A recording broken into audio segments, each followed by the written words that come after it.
President Joe Biden has agreed in principle to hold a summit with Russian President Vladimir Putin to discuss the crisis over Ukraine. The White House says the talks proposed by France would only take place if Russia does not invade its neighbor. We have details in this report. The meeting could offer a possible diplomatic solution to one of the worst security crises in Europe in decades. U.S. officials say intelligence suggests Russia is ready to launch a military operation, which Moscow denies. The proposal was announced by the French presidency after 2 phone calls between President Emmanuel Macron and Mr. Vladimir Putin, which went on for almost 3 hours in total, and followed a 15-minute conversation Mr. Macron had with U.S. President Joe Biden.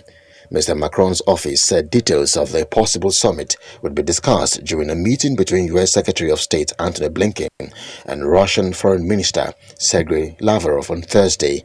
We are not seeking direct confrontation with Russia. In a statement that confirmed the proposal, the White House also said Russia appeared to be, quote, continuing preparations for a full-scale assault on Ukraine very soon, and that the U.S. was ready to impose swift and severe consequences should it happen. Russia has massed more than 150,000 troops close to Ukraine's border, according to U.S. estimates. U.S. company Maxar said new satellite imagery showed multiple new field deployments of armored equipment and troops from Russian garrisons near the border with Ukraine, indicating increased military readiness. The Kremlin said Mr. Putin blamed the Ukrainian military for the escalation of tensions. Ukraine has rejected this, saying Moscow is engaged in a provocation campaign aimed at creating a pretext for an intervention. However, the French presidency said both leaders agreed to resume talks through the Normandy format, a group created to resolve the conflict in eastern Ukraine that includes Russia, Ukraine, France and Germany.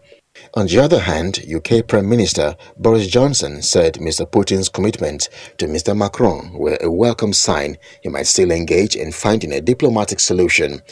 But Mr. Johnson called on Mr. Putin to step back from his current threat and withdraw troops from Ukraine's border.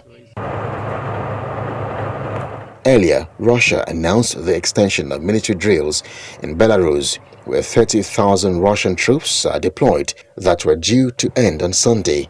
A Belarusian statement blamed the deterioration of the situation in eastern Ukraine as one reason for extending the exercises.